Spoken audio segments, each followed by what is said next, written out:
Welcome back to Tac Ops. Today we have a great guest, somebody I'm really excited to talk to. But first, Eric, we have our first sponsor. Oh yeah, I'm super excited about this.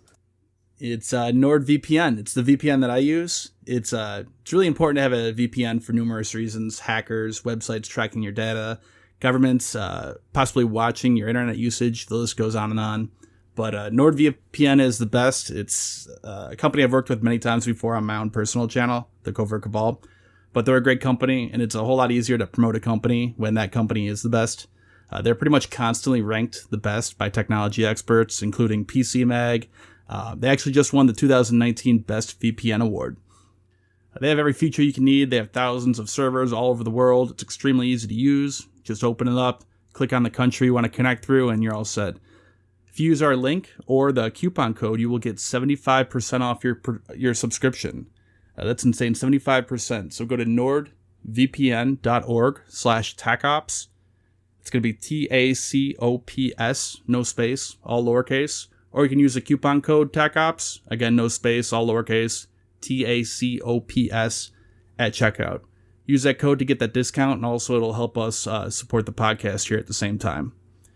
So, today we have Intellipus with us. Thanks for being on. Hey, no problem. Thanks for having me on. Yeah, it was great to get a hold of you. I got a funny story. So the first time I heard about you is when you joined my Discord.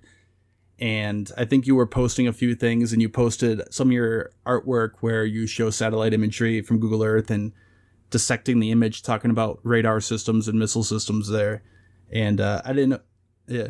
I tend to get a little long-winded. I apologize for that. No problem. Because it was funny. I didn't know who you were, and online anyone can claim they're anyone. And I was like, this guy could just be trying to show off and look cool. But then I think I asked you about the Iranian S-300 sites, and you got back to me like right away with every single one of them. That was awesome. Yes, I've been surface-to-air missiles and air defense, integrated air defense systems are just something that really tacked onto me really, really well. I think I blame micropros back in the 80s. I used to play the old Sid Meier.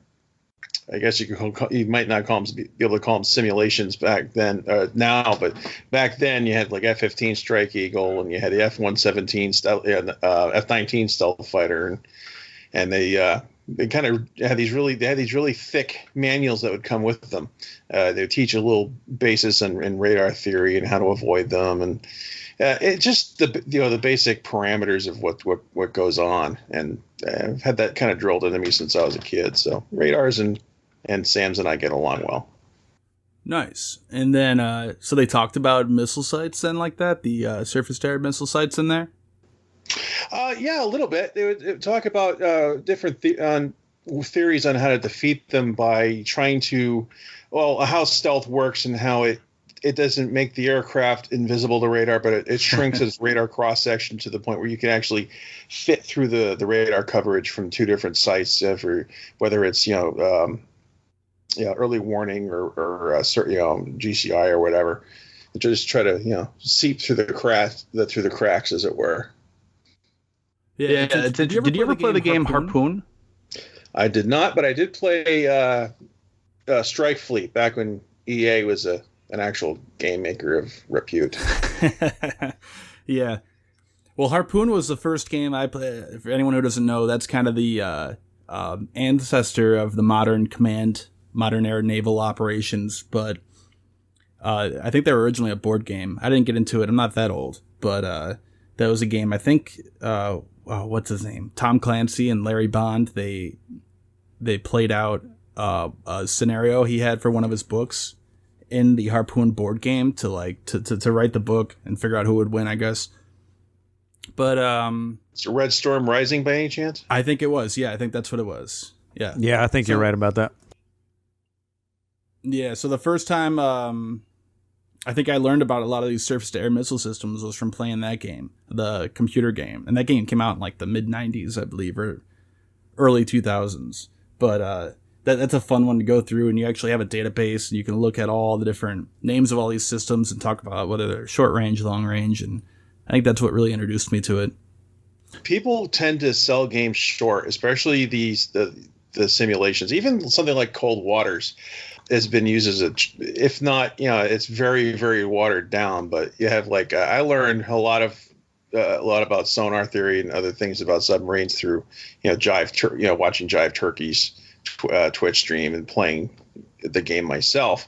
But that's actually those satellite graphics that I was telling you about, those surveys that I would do. I actually had that with games in mind, specifically DCS and BMS, the aircraft simulators. It's funny, really funny story. I actually got into doing that because I would tag along with a friend of mine. My computer is not powerful enough to play them, but I do have that background in geospatial analysis. So when we were actually playing on a large server with it'd be blue team versus red team being Russian affiliated, and the Georgia map. And we found out that they were constructing their scenarios based on real life assets that were there, namely the fourth base. It was either the fourth base or the seventh base that's in South Ossetia. I forgot which one it was, but the layout was about the same as you'd find. And it in Google Earth, even now, it's about 10 years behind the imagery for that area. So, but it wasn't for Terra Server at the time, when you could actually still get sample information from Terra Server.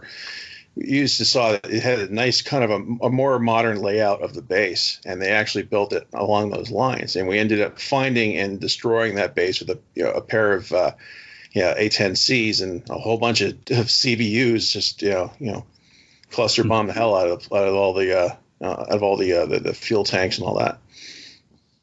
But ever since then, it said, hey, why not just build these scenarios and make them tool them as close to real life as possible.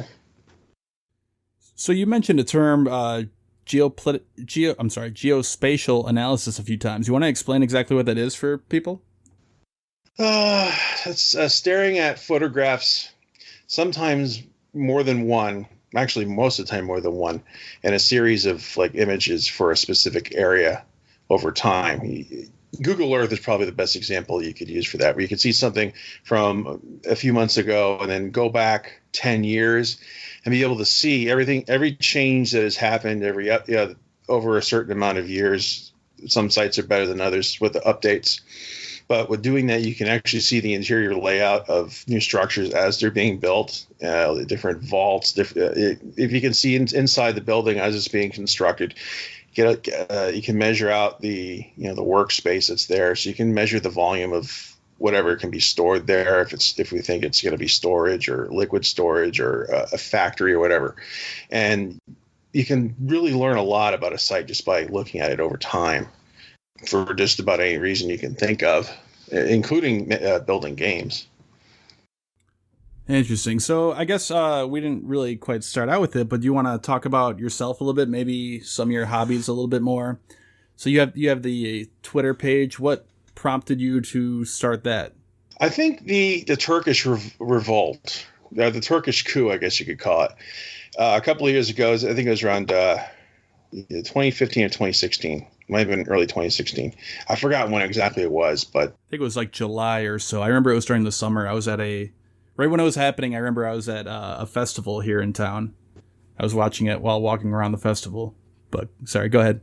Well, I had the Twitter, but I wasn't really doing a whole lot with it until that happened. And I was at work at the time, but I had a lot of free time at that time, so I was able to actually cover the Turkish coup, and I actually had my this sitting there at my desk I couldn't use my work computer for many reasons. So I used just the phone, and I had a tablet with me, and I would just, watch ADSB Exchange on the tablet and listen to, all these different all these different open source, sites, liveatc.net, and you can listen to try to pick something out of the air traffic and listen to that. And then we would put some things together, and I was with Strategic Sentinel at the time, so we were all, we'd all, have the sewing circle. We'd all compare notes, and we'd all get together and tweet about different things. And I think I gained about 5,000 followers right there within 12 hours.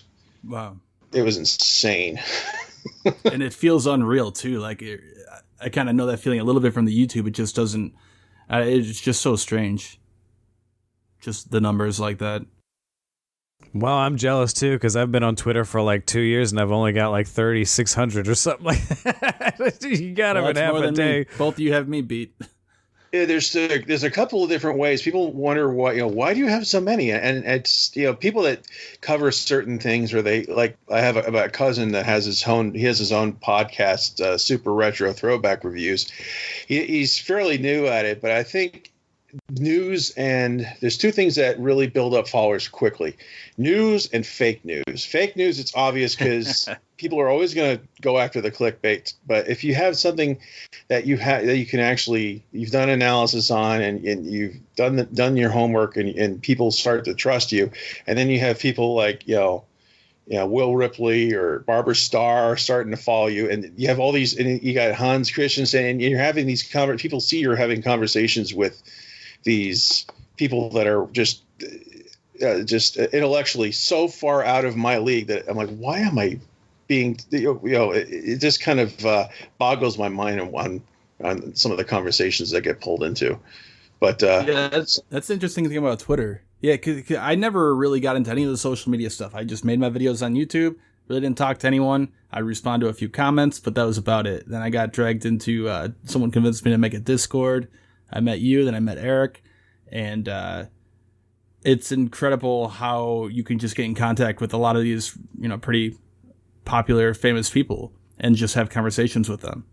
Yeah, it's pretty wild.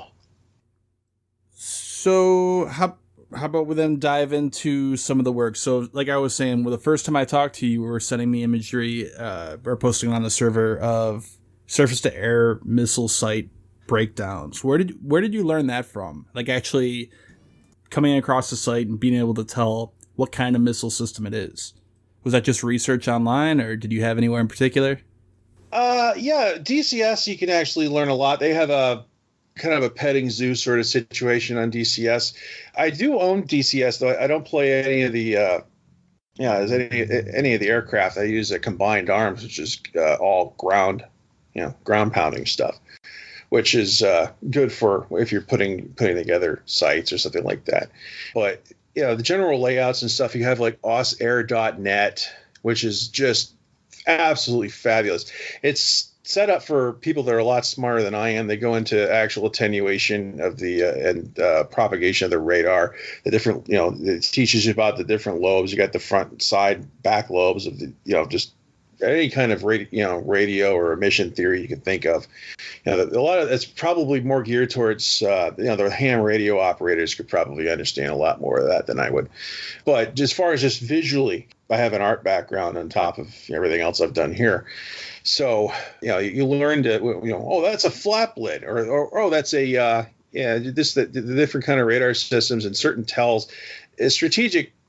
The strategic surface area missile sites are pretty obvious because they have to have, even though they're usually mobile now, they still have to have a prepared system for an arrangement, just so they can it has to have infrastructure.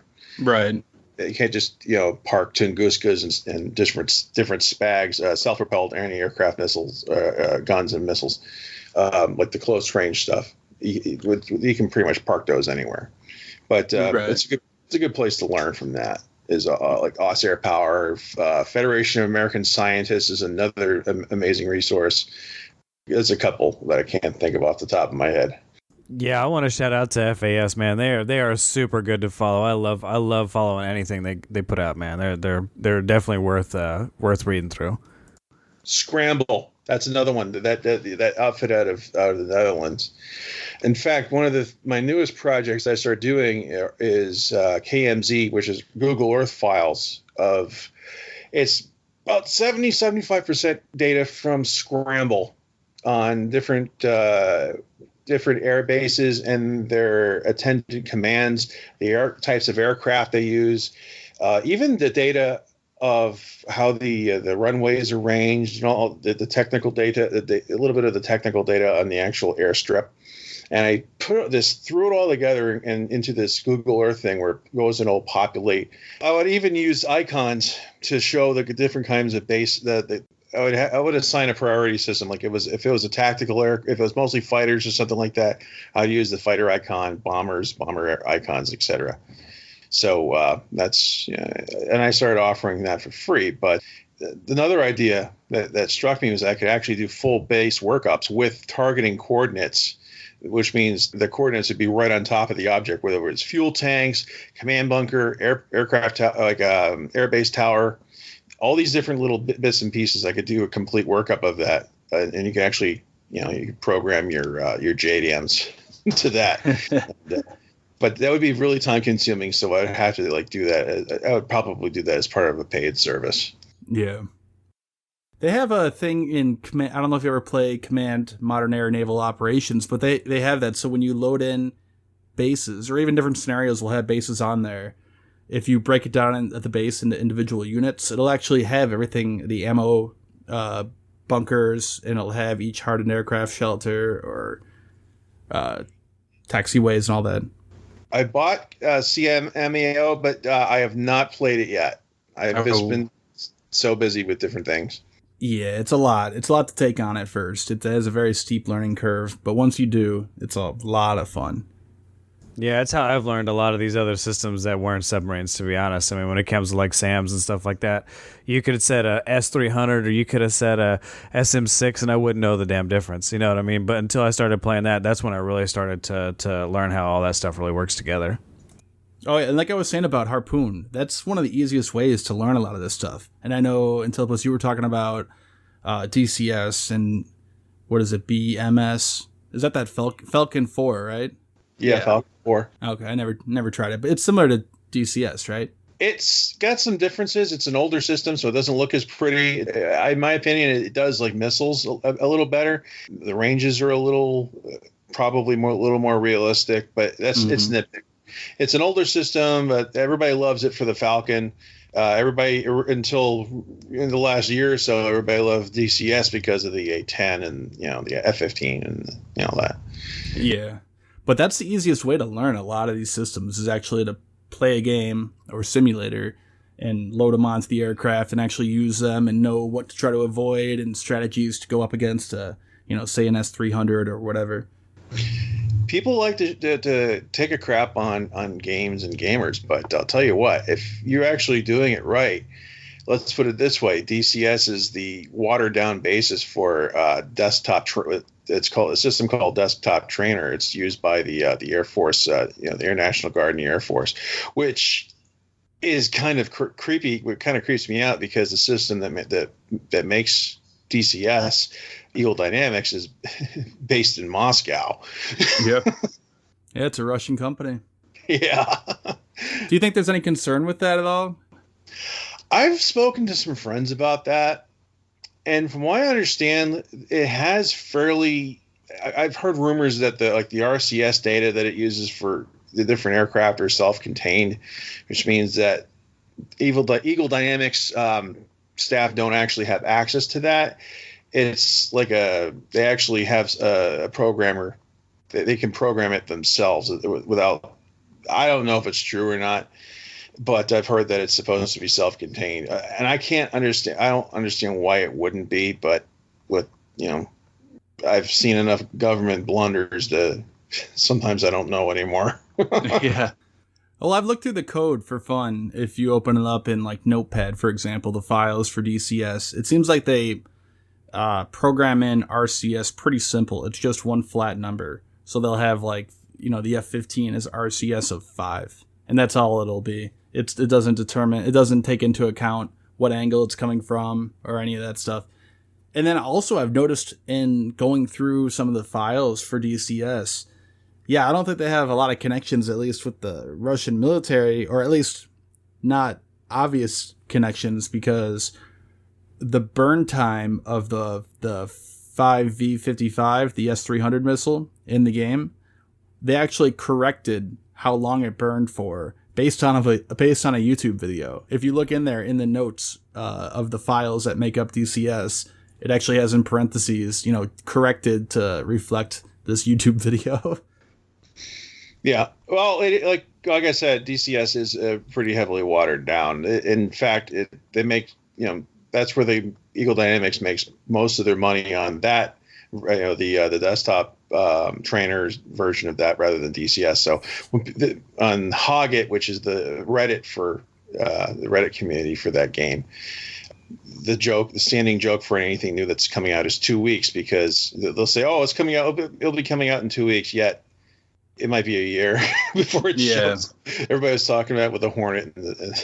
Exactly. Yeah. I was so excited for the Hornet to come out because I want to buy it. I want to be firing off harms and harpoons, and I think they said the slam is going to be in there. And then they finally release it, and all they have is dumb bombs. I think they might have a few GBUs in there, but they didn't release any of those missiles, any of the standoff range, any of the cool stuff. I think they finally got harm out now, but they still don't have harpoon. At least the last I checked. Well, some of it is they have trouble.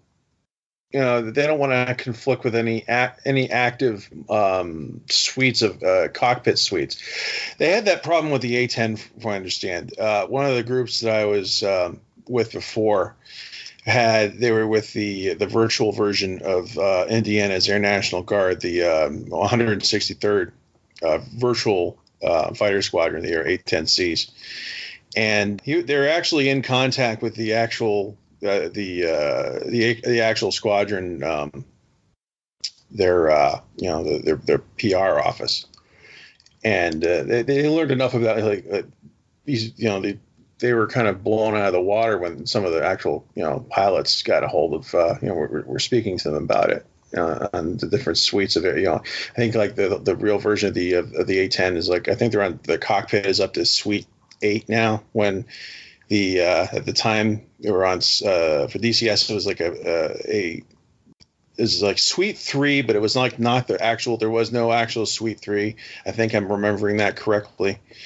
So because you can't, they have these data tapes and they can't reflect how they actually work because for obvious reasons of security. But it was amazed that they were pretty. The actual staff members were pretty blown away at how much these literal kids knew about this stuff. Yeah. The other interesting thing I learned looking through DCS is all the code is kind of in a mess right now. That must be connected some way with what you were saying about how they have conflicting different things. Like I've heard every time they release a new aircraft, they have to almost rewrite the entire game. Because you'll see, like, for example, like you were saying with the A-10 and the AGM-65 Maverick. So there's a Lua file, L-U-A file, which has a little code in it for all the weapons. And I like to play around with it and change the range, change the speed, all that stuff, change the burn time on it. You can do that, huh? Fun. Yeah. I have like an 80 mile. I think I have an 80 nautical mile range Maverick right now in the game. So and it's supersonic. Pretty cool. Yeah, that's good. You can make your own. You can make. Hey, who cares about having the slam in there? You can make your own version of the JASM ER if you wanted. Exactly. Yeah, I said I'm not waiting for them to finally come out with all these weapons for the FA-18. I'll just do it myself. I also made a supersonic harpoon too, and you can't fire it yourself, but I like setting up the AI battles. So I'll have a bunch of ships come in and try to attack the Kuznetsov, which just has an absolutely ridiculous amount of anti-air missiles. Just an insane amount. I believe it was at least 2 or 3 types, and the AK-630s, the AK-103s, all these different guns. The thing is the Slava class has just got so many different weapons on it. Oh yeah. To our CG.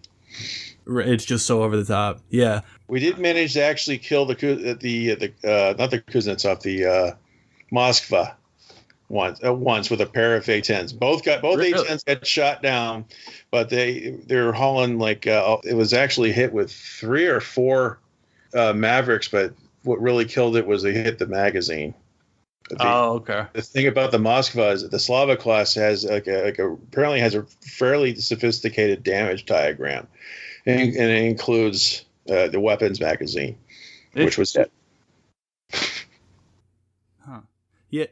So when I was talking about the Maverick, then the AGM-65, so they have the Lua file with all the weapons, every single weapon in the game, and all the parameters all in one file.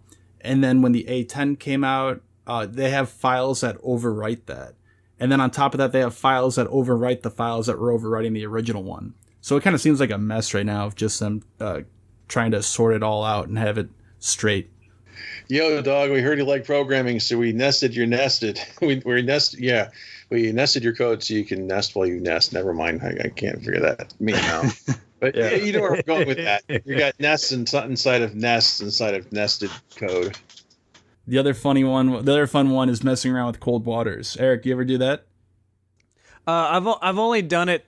Well, I've only done it to. I've only gone into the code and deleted all of the 688i classes to make it just the Hampton. So every time I play it, always brings up my boat.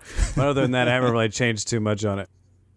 Oh, okay. I edited that so my sub emitted 0 sound.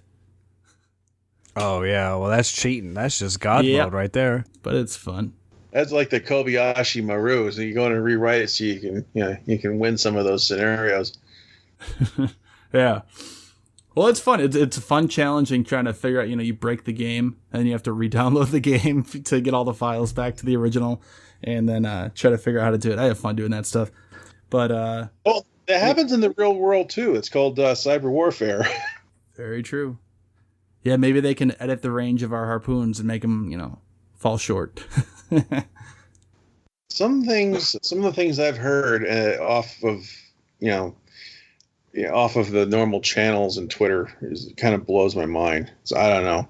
There's some of it. There's a lot that goes on that doesn't really make Twitter. Usually in cyber warfare and asymmetric warfare, but yeah, it gets pretty crazy out there. It does, yeah. And then, and you even have those crazy stories like Eric and I the other day when we just did the podcast between the two of us. We're talking about the incident with the Donald Cook in the Black Sea. I think it was 2014. I'm sure you've heard of that conspiracy or story that the Russians put out. Yeah, I'm not sure what to think of it. I know that what the biggest thing in the Black Sea is probably the biggest thing that they do. They have done, and from like Severodonetsk in Murmansk area is they like to spoof GPS signals. They like to do that. I'm not sure how well they could do is on hacking something on the fly, but I know back, I think it was about 2010, 2011, something like that. It was a group of college students from somewhere in Texas. I forget which university or college. They managed to divert I think it was an HQ-1. It was a Predator.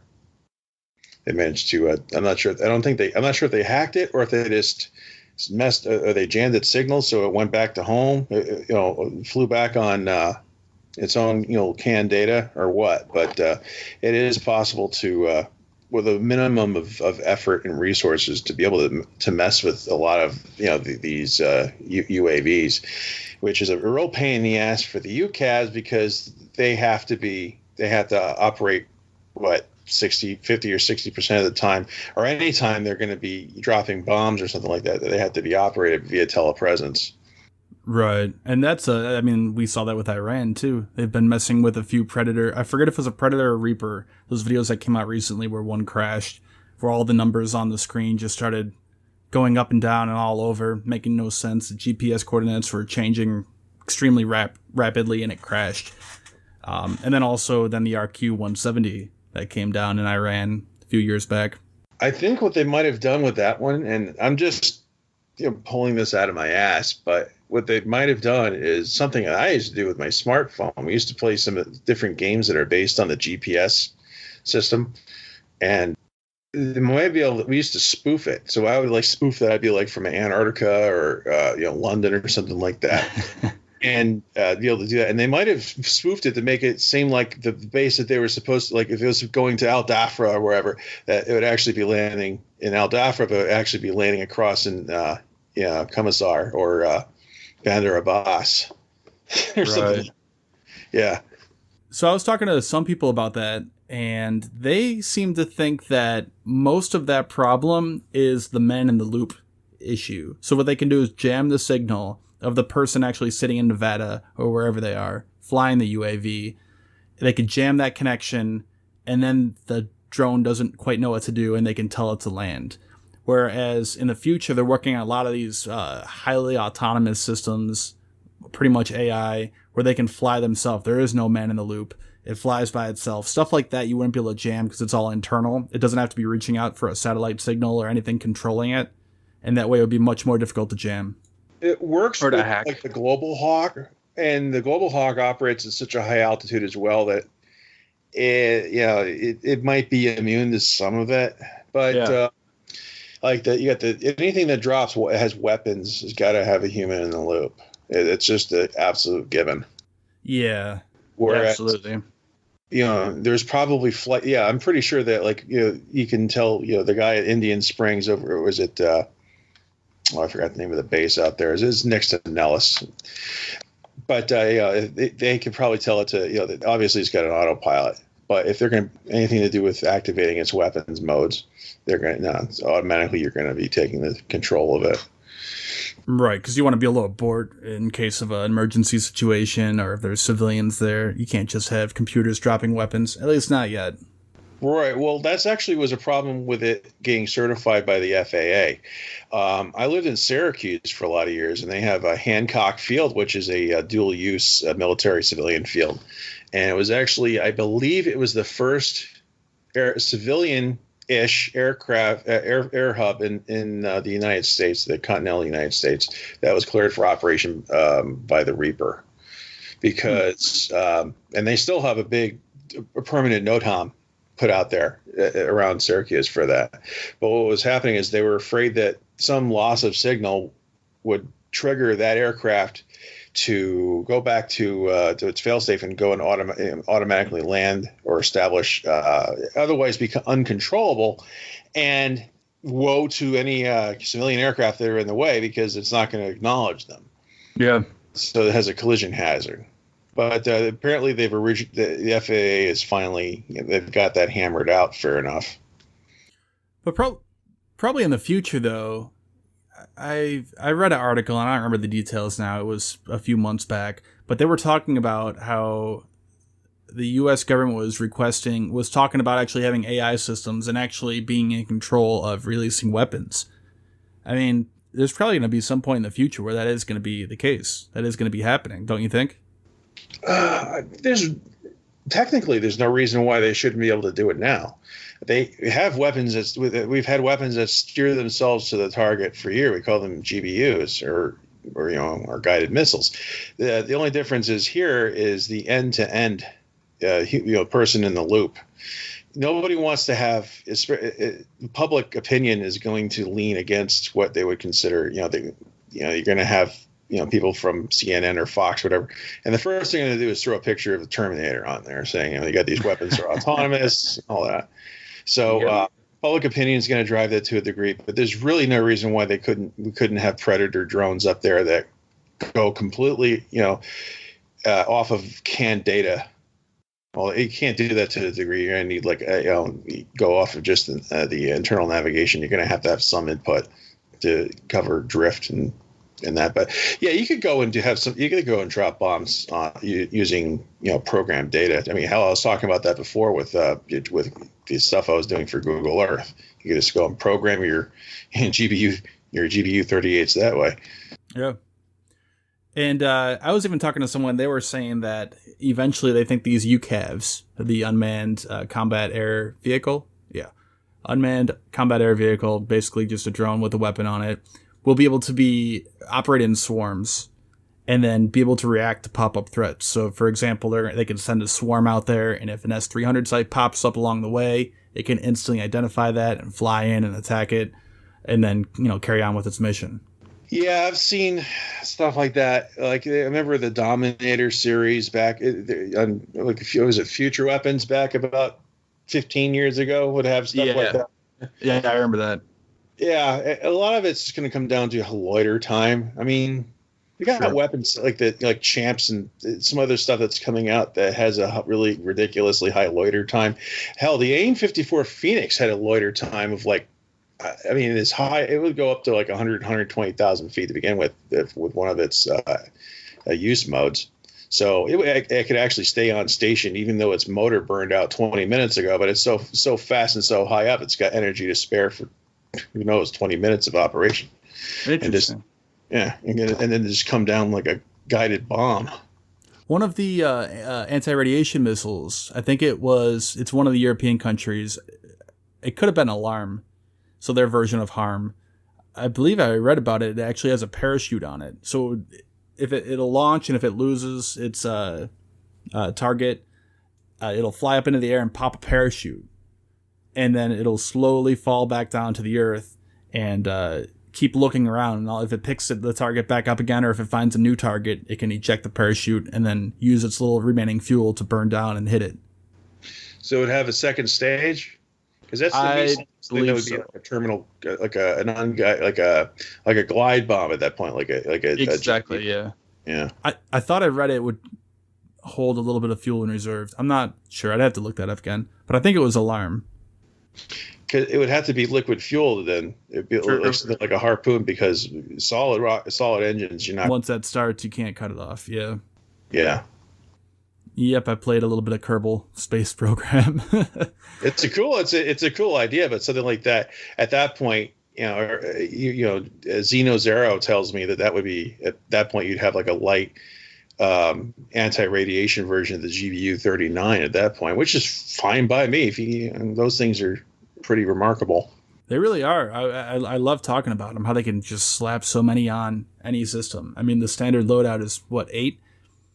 And then you can do 15. I remember reading somewhere that an aircraft, I forget which aircraft, and I forget where I read it, but some can carry 32.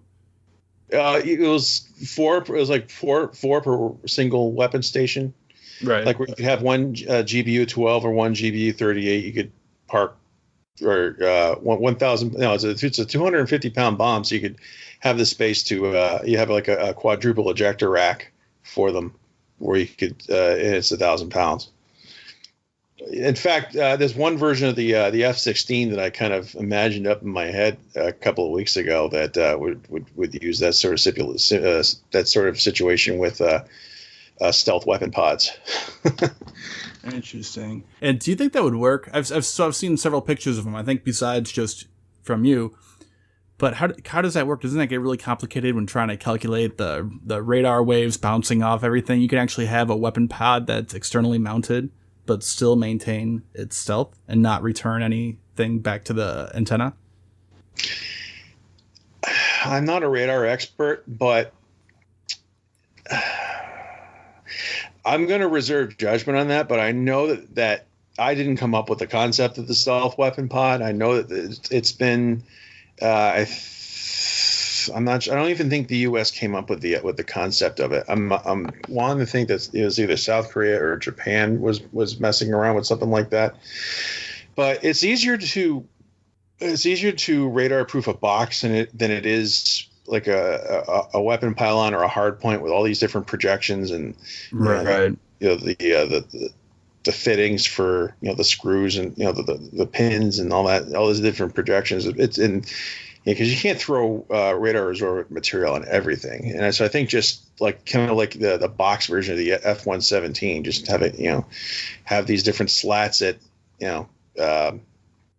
what's the term at not these conformal angles to keep the radar waves from bouncing back to its origin, and then whatever problems you have with the seams, just throw some RAM on that. Have you seen that picture? I think it's of the J-20. It's a Photoshop picture, but it shows it carrying I think it's several different PL-15 pods that each one carries 2, and it has 4 of these pods carried under its wings. They're supposed to be stealthy, so it can carry a whole bunch of them. It's Photoshopped, but it's pretty cool to look at. It's an interesting idea, but I've actually seen Taiwan actually leaked. They had some really, really good front and side lobe radar information data that they published on the H-20 a while. I think it was a couple of years ago, and the thing looked like it was shining like a flashlight from the front aspect. I think it's got. I think it might. The J-20 actually has non-flush rivets. I think it has the same problem as the flanker. Even the Su-57 too. I remember that was an issue. I don't know if that was just a test bed thing, but they were showing some up close pictures of it, and yeah, the rivets were sticking out. Yeah, so I'm thinking that every little bit helps, And I think even with that little, like this, you got the Silent Eagle concept and the Silent Viper that I threw together. It's just kind of an interesting experiment, and just how low you can get that RCS. And it will never be, whether or not it's the Silent, the F-15X or whatever they end up going with. It's never going to be a Raptor or even a Lightning 2, but it's going to, it's an interesting. It'll help. Yeah. And how much money you want to throw at it. Right. That's the thing. I read a pretty interesting article from some retired general, and he was talking about stealth, and he was kind of pretty critical about the U.S. direction they're going in with stealth, trying to make everything stealthy, where he argued that, stealth should be a small aspect. It should be, a tool in your tool bag, but you don't want to use it for everything, just because A, it's not perfect, B, it costs an insane amount of money, and eventually, as radar and technologies improve, you can negate a lot of the benefits of stealth. You can really extend the range you can detect it at, and so he was talking about whether it's really worth all the cost of it, and instead it should just be, kind of one tool that the U.S. Air Force could use, or Navy. Well, it's a bit cynical, but you have to remember, being a government operation, you get the Department of Defense and all the contractors. Their job is not really to fight wars. We haven't really fought any major wars in a while, except in the sandbox. But their job is not to come up with weapons to fight wars. Their main job seems to be keeping people in jobs. Yeah, so job security, which as a someone who's works for a defense contractor myself, I can see the point of that. But at the same time, the amount of money that's being thrown at these different projects, specifically the F-35 and the Zumwalt and all that, it's like, what are you doing, guys? Where is this money going? It's crazy. Yeah. Do you look through the budgets when they release them? So they just released one 2 months ago, the 2020 budget. Do you take the time and go through any of those things just to see how much money they spend on different programs? The CBO and FBO. If I want to induce vomiting. I had the problem with that I'll always take a crap on the Zumwalt when I saw how much that proprietary. Everything I see now is proprietary. Every company has its proprietary caliber. The weapon system, that thing can pretty much bankrupt, a Liechtenstein every time it's fired. Yeah, they want to reinvent the wheel every single time they build a new weapon. Like the LRSO. I've been looking at that, and they've been spending, I think it's several $1 billion they've spent over the last few years. And all this thing is, well, actually, we really don't know what it is yet. Not enough has come out. But it's supposed to be replacing that AGM-86, the long-range standoff cruise missile to deliver nuclear weapons from the B-52. I just hope it's supersonic. It's been so while. And I know, hey, Greg, I know you touched on that with your series on that. Why doesn't the U.S. have a supersonic anti-ship missile? And I just absolutely love that video. You did a great job on that. But at the same time, I also know that the least amount of lead time you give the enemy, the better. Right.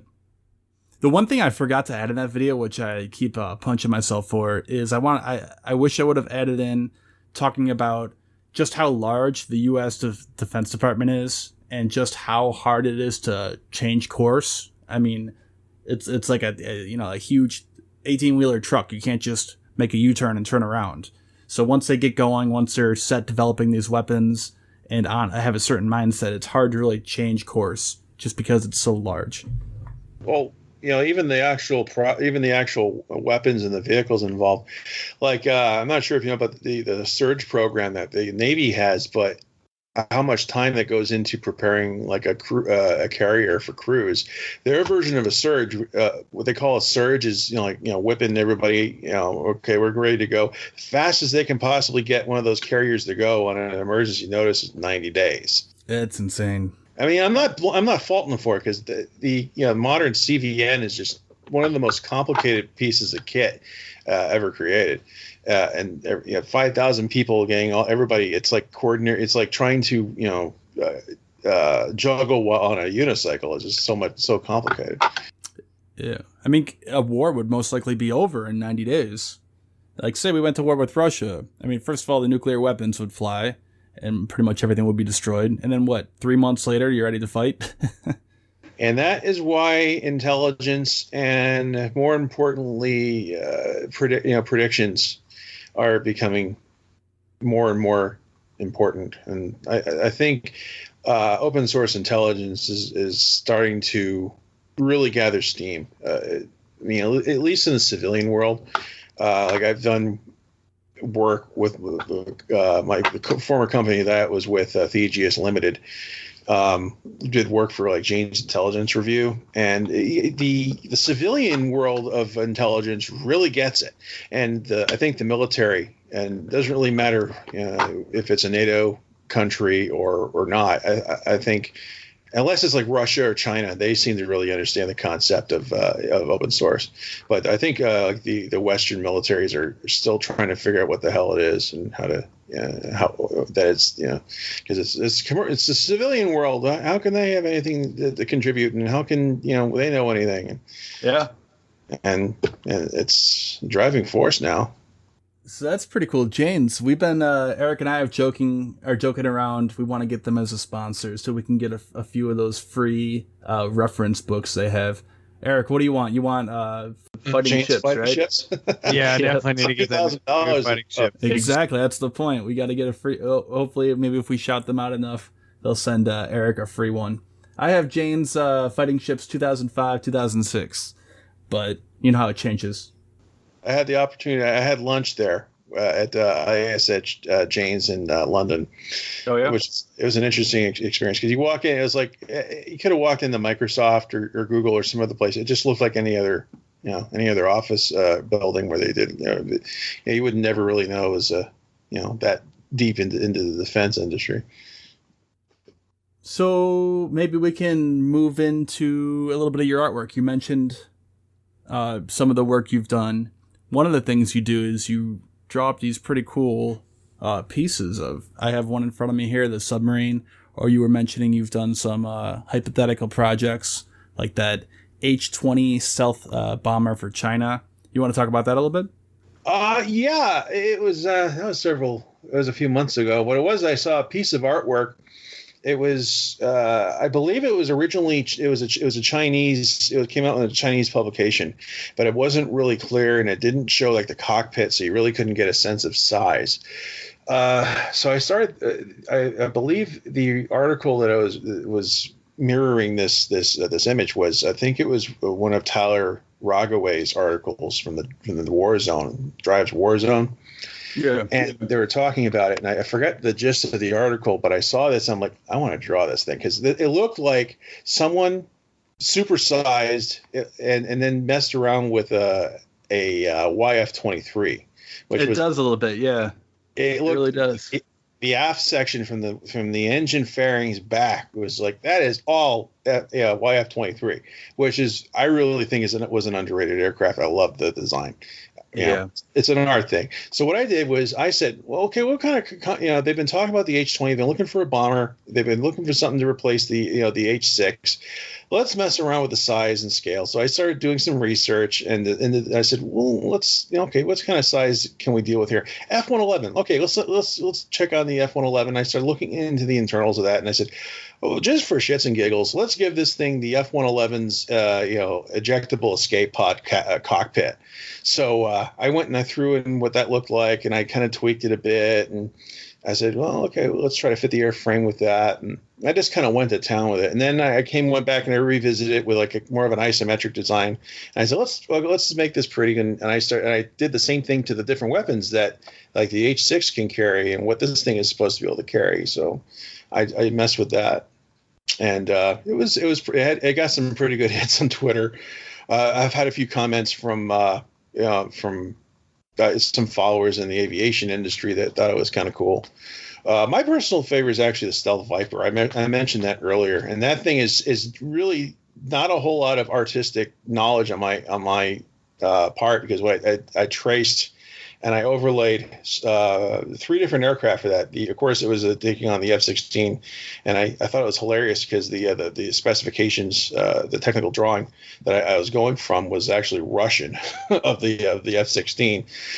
So I took some design cues from the F-18 with the flared out wing root. I stretched that out because I wanted to be able to have at least one little part of the aircraft where you could have these, have a missile stowage inside the airframe.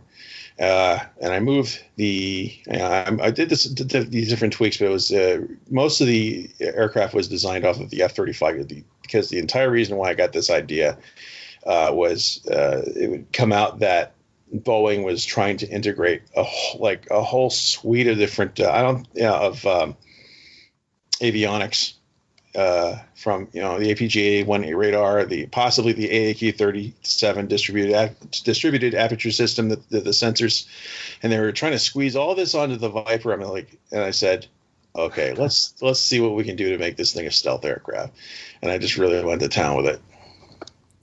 Nice. Yeah, I like them. So if you're watching on YouTube right now, Intellipus graciously allowed us to use a few of this artwork just to show an example of it. But you can also see him on his Twitter. Would that be the best place to find most of these? Yes, some people have noticed me on Reddit as well, but I don't really Reddit as nearly as much as I used to. Yeah. Okay. How do you make these? This is what I love asking everyone, because I do a little bit of 3D modeling, but this is not 3D modeling. So how do you put these together? Photoshop. And in the case of these technical drawings, I don't really consider it to be a significant use of artistic knowledge on my part because I'm tracing these in Photoshop. I'm just doing basic line work, and the artistic part, I guess, would be in trying to imagine what parts go to where. Right.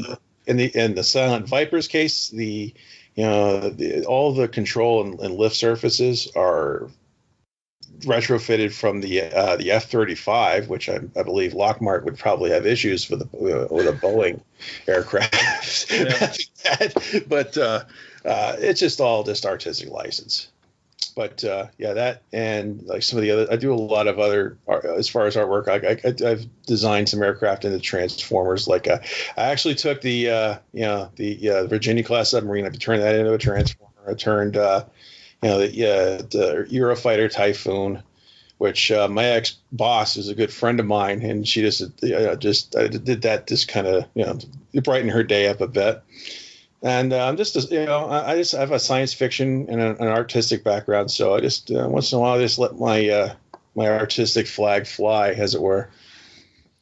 Nice. So we were talking a little bit about the SDB, the small diameter bomb, GBU 39 or 53, either one. One thing I've always wanted to make. Now I lost access to my 3D modeling program, so I can't make it, and I'm horrible at Photoshop, actually designing anything like this from the ground up. But I want to make a hypothetical extended range version. So it'll be SDB ER, and it will be the SDB, and then it'll have a rocket booster on the back of it. So like you were saying, that is already a thing. Oh, is it? Mm-hmm. They beat me to it. No. Yeah, in fact, I was seeing concept drawings that they had for a ground launch version to supplement the ATCMS. The Army has their guided MLRS. Yeah. I don't know where the line is drawn between guided rocket artillery and ballistic missiles, but yeah. So they're, oh man, they beat me to it. So, but I was thinking so you were saying how each pylon on an aircraft will carry, I forget what the thing is called. I think it's called a BRU 61 or something like that. That'll carry the 4 SDBs. So I was thinking instead you'd have 2 of them, because they would be twice as long with the rocket booster on the back, and you can extend that range out to a couple hundred kilometers, maybe. Well, it's all about, especially with air-launched weapons, you really, you can get a lot of more bang with your buck just by being at a higher altitude. That's one of the things when we're watching, when we get a wind that God bless Israel for trying to, they try to be, they're as secretive as they can. It's still fairly obvious when they're going to go and, beat the crap out of southern Syria or Gaza, because, there's always going to be, there's always going to be someone talking about it. But whenever we see pictures of them flying, like in Lebanon, like we can see, they're not flying, they're flying, we call it a loose deuce, where they're flying a couple of, maybe a mile or two apart, so they have room to maneuver defensively if they get shot at. I'm like, okay, so they're doing this, and they're at an altitude of maybe 30,000 feet or something like that. So what I am able to do is, especially with aircraft like that, or especially with the Global Hawk that they'll pop up, I'll go into Google Earth. I'm like, I'll see their position and go to their position that's on their coordinates that are listed at that altitude. And then with I have pins all over my Google Earth. I got, like, I don't know, Yeah. a gigabyte of data there, and I can actually get a look at I can see what they're seeing at that altitude at that time, and I can get an idea of what they might be looking at, from off nadir, which is off of Straight down or not so straight down, so you can see different things from different angles. And I'll publish that sometimes on Twitter, and some people like that, some people don't. No, I liked it. You had one recently about, I forget what strike it was, a couple weeks ago maybe, and they were SDBs, and I think I think you guys were saying, the OSINT people on there were saying SDBs and Delilah, right? Yeah, those are they like the Delilah. I don't care for the Delilah too much because it's a little underpowered. From my understanding, the warhead's about 30 pounds. Really? Yeah, and some of the stuff they hit is pretty big. Yeah, that's tiny. Wow, I did not know that. These warehouses in Al Lakba, and I'll always know Al Lakba because that was the very first the SA-21 site that I did the survey of, was at Al Lakba, was just west of Al Lakba in Syria. That's in Homs for anybody that's doing any research. But it was the first time that place was hit. I'll always remember it because, wait a minute, I did the site work of this site. That warehouse is only about 7 miles. It was less than 7 miles away. And I'm like, wait a minute. And I went and checked, the latest imaging I had, and I said, they don't even have any of their search radars out. What the hell am I looking at this for? So that could be great, having all those pins in there. I'm nowhere near the level you have, I can imagine, but when you can actually put two and two together and actually find out what they're shooting at, it's incredible. No, but I do love the project that you have on your Discord. That's I know I've contributed a lot to that, but just seeing that many people with that many fingers in the pie, and you can do a lot of good with that kind of stuff because it makes a really rapid reference material. Yeah, in case anyone doesn't know, I kind of based this off of, Sean O'Connor, right? No, it sounds familiar. So he's the guy who did that SAM site overview, which any ocean researcher worth their salt knows about and has. Yeah, with all the surface-to-air missile sites. Yeah. Yeah, I use his. He's got some amazing work. Oh yeah. I especially love how the sites. I'm not sure how accurate as how timely that was, but just to see. Yeah, that's the problem. It's hard to keep those timely because they move around a lot. Russia, especially, they'll have for every 5 or 6 different battery sites they'll have for their surface-to-air missiles.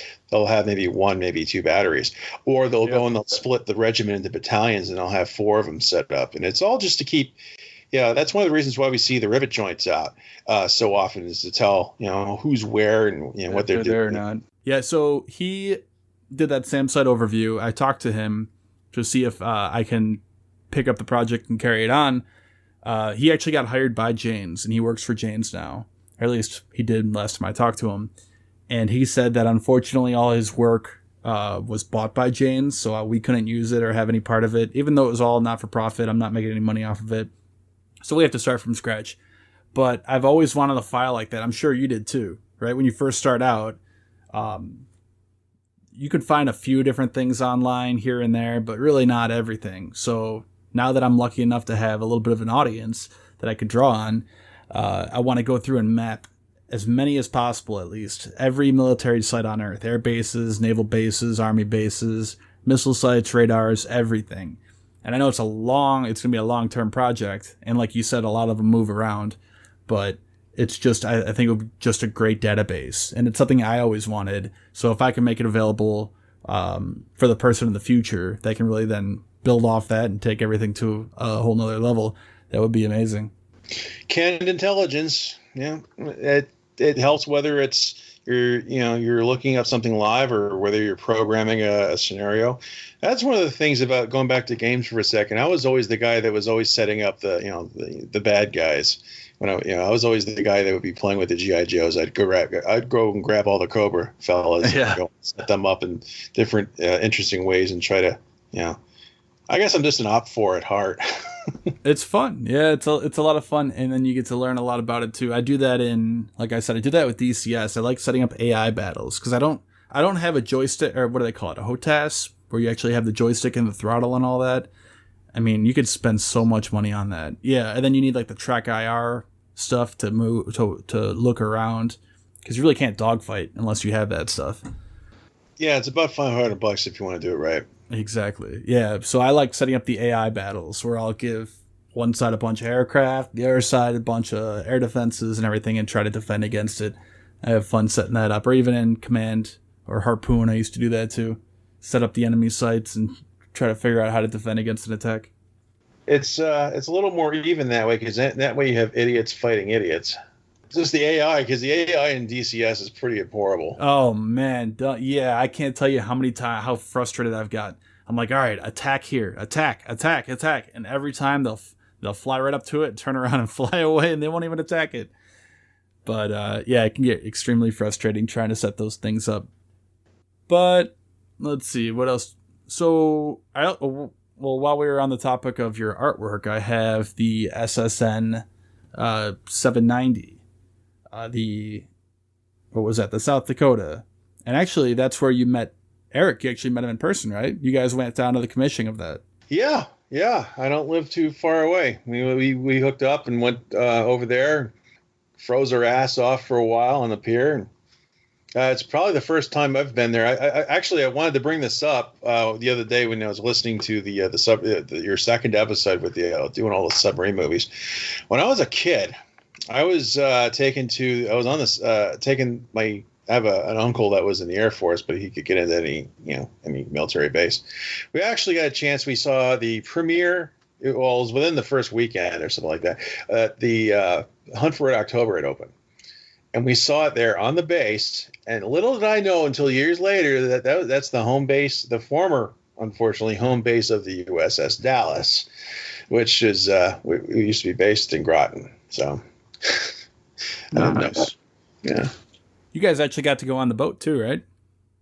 Yeah, I definitely went down there. It was great, man. Like, so that boat is a whole lot different than the 688 I was on, and I got lost. It was almost embarrassing, And I went down on the Texas one time, and I don't remember it at all, really. But man, that boat was a gorgeous boat, and that thing is definitely a killer out there for sure. Did you ever? I guess it's too bad you didn't stay longer. I'd like to have seen your how you compare the 688s you were on and the 690, and compare that to the Nautilus, because I've been on board the Nautilus a number of times. Yeah, that's gonna be my next time I go up to New England. I definitely want to go down on the Nautilus. I didn't have enough time while we were there to go down there, but I definitely got to see it from the periscope of the South Dakota, which was pretty sweet. So that was fun. It's pretty archaic looking. It's pretty old school. Can imagine. What was that? The 60s, right? Or was that the late 50s? Late 50s, yeah. It was 751, I believe, is its its numbers. 751. Yeah, the first nuclear-powered submarine. Old school. Okay. Rickover's baby. The first SSN then, huh? Yeah. And that was the one that went around submerged, right? Went around the... Yeah, under the North Pole. Submerged. Oh, okay, under the North Pole. Yeah. Well, yeah, around the world first, I think it was Triton, but yeah, I mean, there's been a few. We went around we actually cheated, so we went up to the North Pole on the Ice X. They're like, well, here's what we're gonna do. We're gonna go around the world. So we just went up to the North Pole. We just did a little loop while we were up there. And we were like, boom, we went around the world. So we got to get all of we got to get all of our stuff while we were up there. You were in a Flight 1, weren't you? No, we were in a Flight 3, so we were the 767. We were an I class. Oh, okay. So you could get through the ice then. Okay. Yeah, well, we didn't. If you look at our pictures on NavSource or whatever, you can see we submerged through, we surfaced through a pool, so we didn't break no ice. It was great. We didn't have to go through all that mess. So is there a difference between it? I did not know about that. The different flights are different levels of thickness or different ability to penetrate ice? Yeah, the Flight 1 could not do it at all. Which kind of blew me away because I've always seen pictures of what I thought at the time was Flight 1. The Flight 1 688 is the Los Angeles class fast attack sub that has the Fairwater planes that, on the sail, but it can't surface through ice the same way that the previous class had been. I always forget the name of that class. It's named after Sturgeon. That was it. Sturgeon, yeah. Yeah, but the 680 the Flight 2 is a refitted 688 that took away the installed bow planes, and it had a thicker sail, so it could penetrate the ice and do those ice X exercises. And then you got the Flight 3, which is exactly the same as the Flight 2, only it was designed and engineered to be a Flight 3 or to be that way. It wasn't refit; it was just designed that way. Now the when they have those planes on the side of the boat instead of up on the conning tower, when they break through the ice, those can retract, right? Yes, those retract. Interesting. Yeah, so they're actually retractable bow planes, and I don't know if I can agree with the Flight 1 not going through the ice. I honestly don't remember, to be honest, so I'm not going to say you're wrong, but the Fairwater planes will actually spin upwards and go through the ice. I'm going from just listening to Drive Turkey. It's not that they couldn't go through any ice at all. It could go through it was like a very modest thickness of ice compared to the Sturgeon. Oh yeah, definitely. That's for sure. Yeah, because that sail is it takes a big hit when you're trying to go through there. So that's why you actually surface. You actually take it at a point. So when you go up, you hit it at a certain angle. Because if you try to hit it straight up and down, your sail would be flat. So you hit it at an angle to give it a point, and then you point your way through it. Makes it a whole lot easier. And I can supply some photographs if you want, Greg. But Eric, you remember those detached sails that we saw when we were on the bus going into the pier? Yeah, definitely. I still have those pictures somewhere. Those are I have some. They were actually, from what I understand, they're actually from Electric Boat. They had gone and done some of the flight the Flight 1 to Flight 2 refits there, and took the old sail off, and they just stored it there in that lot. Oh wow, that's cool. Okay. Now I don't know if that's true or not, but that's just what I've been told, just because I get around up here. Oh yeah, definitely. Yeah, I'm not gonna say you're wrong about that. I've actually never been. I've talked a little bit different, but I've actually never seen an active military aircraft in the air. I've never been to an air show. I've never been near an active Air Force base. Something I feel like I'm missing out on, or a commissioning, or any of that.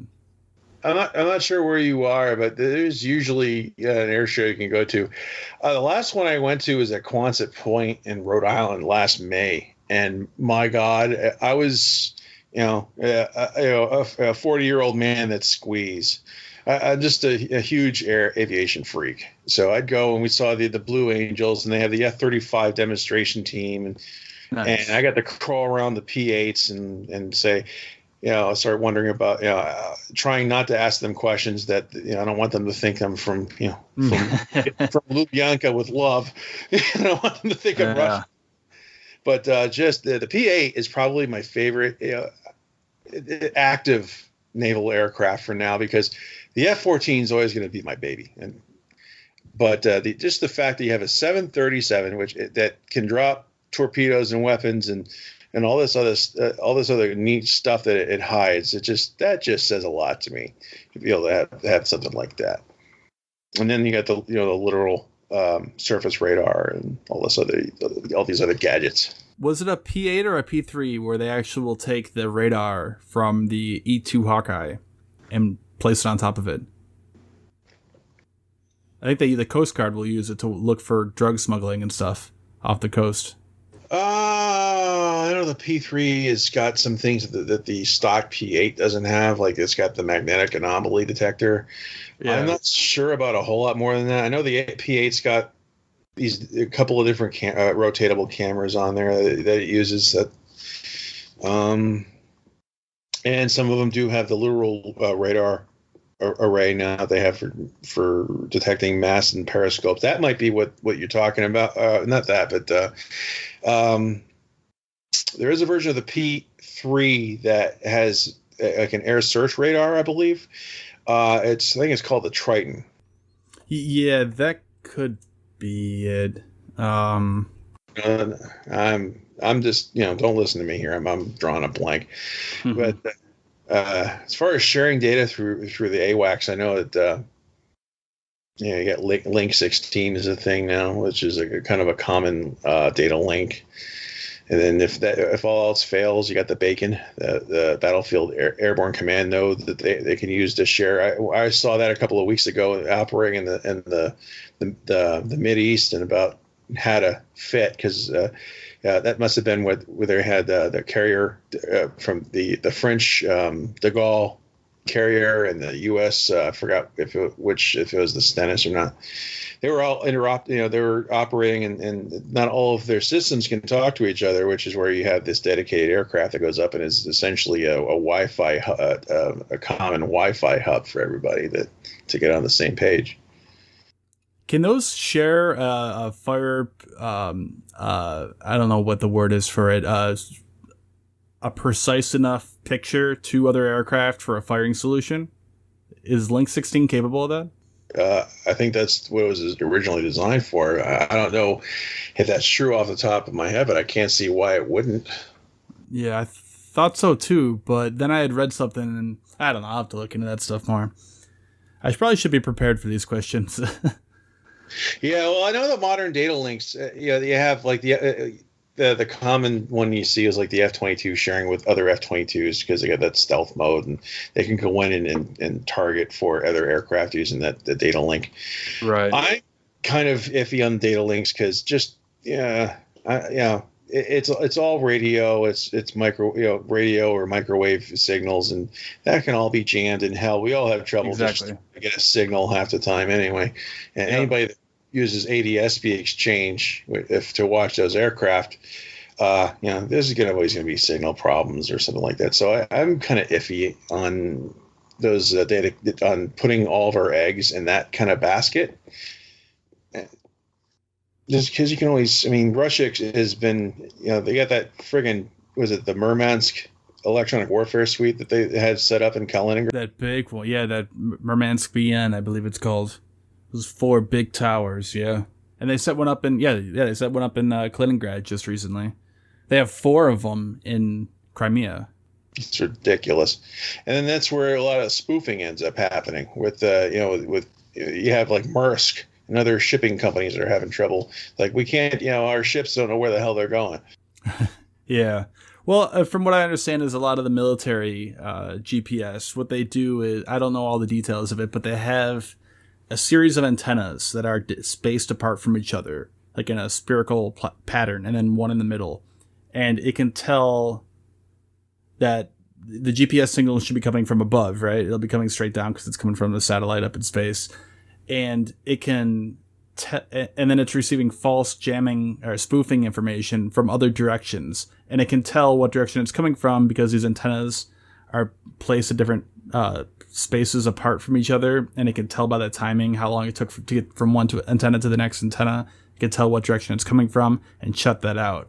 So I don't know if military is quite as at risk of being spoofed and jammed as, like you were talking about, civilian air traffic up in Norway and stuff like that. You know what I would do?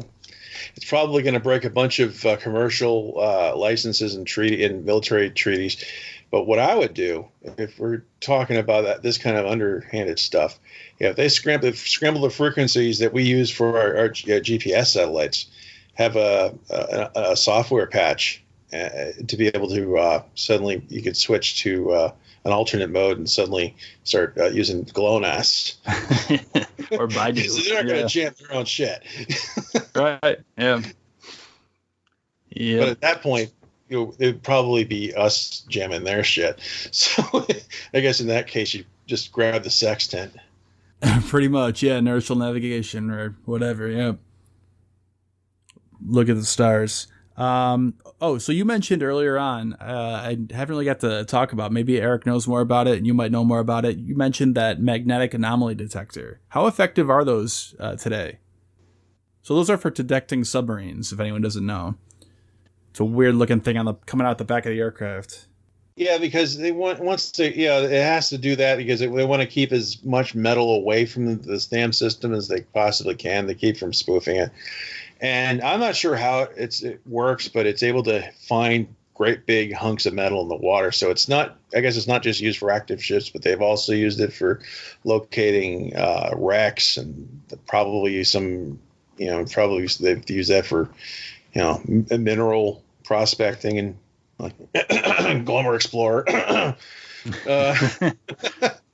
But yeah, I'm not sure how effective it is now because the PAA doesn't use it. They have other things. They use it I believe they have a particulate. They have an airborne particulate system that they use to smell. It's a smell for radiation. It could be some radiological material or personally, I think it's more like the diesel engine or different things that's whipped up. But they don't use the magnetic anomaly detection, except for the one that the version that India ordered does, which I thought was very interesting that they went with that.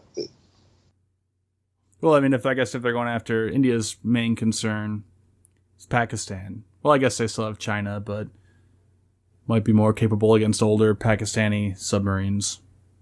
Right. Well, I don't know if it's just an option or if they did that in lieu of that airborne sniffer sampler, whatever the hell it's called. But I just find it interesting that we decided not to go with that this time. Yeah. Because, I mean, that's obviously the hardest part, trying to find these submarines. And another thing I always wondered about, I wonder if you ever thought about this, was can they set up some sort of drones that could run ASW? Instead of having these manned helicopters flying back and forth, dropping sonar buoys, or sitting down there and dipping them and listening. Couldn't you set up like drones to just do this stuff automatically? I don't see why not. I know there's a version of the Global Hawk that's. I'm not sure if that's I'm not sure. I'm not sure what that one's called off the top of my head. It's fairly new.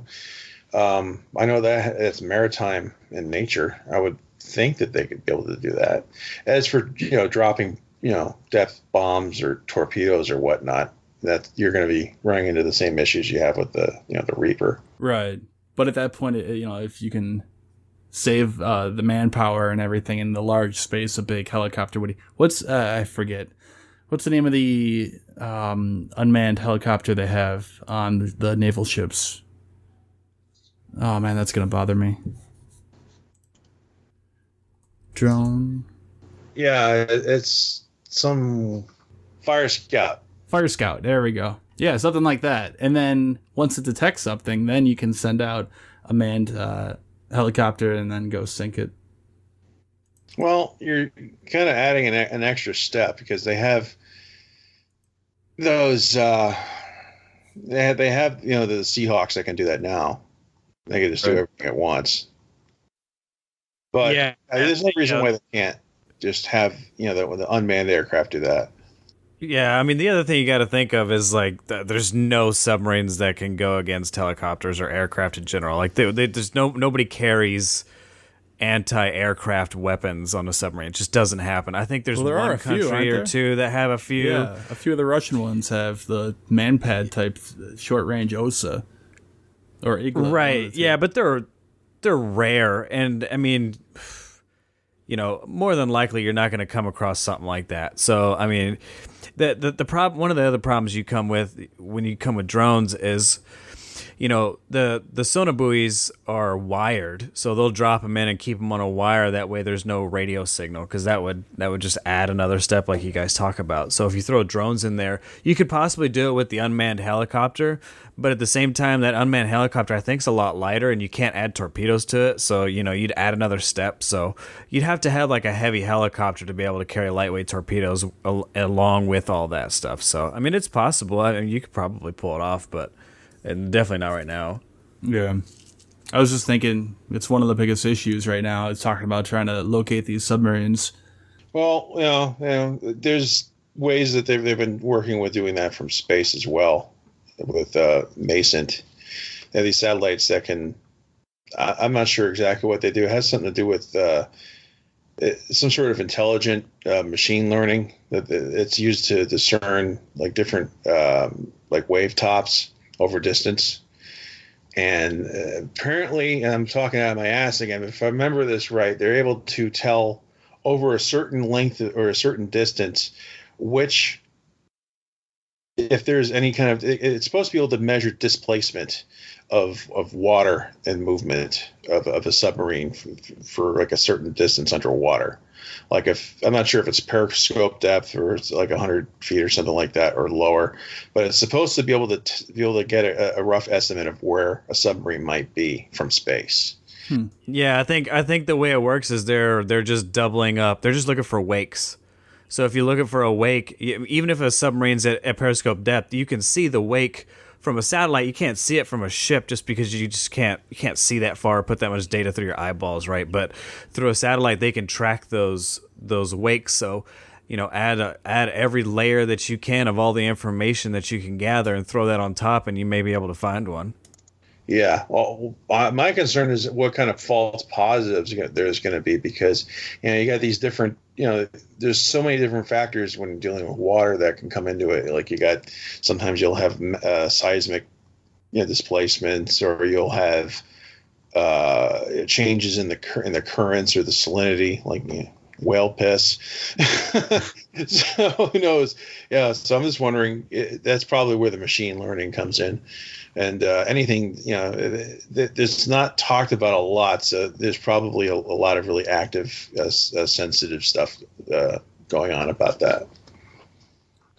Interesting. And then also the other issue with satellites too is they have to keep moving so that they don't fall back down to Earth. So unless they're up at a geostationary orbit, it's going to move out of range too. Or if you have a whole constellation of them. Right. Well, constellations of satellites is one thing that the U.S. does fairly well. But Yeah. Or kind of goes back to what we were talking about with you looking at different surface-to-air missile sites. You have companies like Planet popping up with their small CubeSats. Planet has gotten ridiculous lately. I'm not sure who they acquired, but they acquired some of the. I don't have a contract with Planet, but I've used them in the past, and it used to be pretty horrendous. It's like you're looking at something through a haze at long distance, and then the stuff they have now is comparable. They still use the CubeSats, but they've acquired some constellation of something that's like, I don't know, it almost looks like KH-11. It's like sub meter now. It's not measured 3 to 5 meter. It's like sub meter now.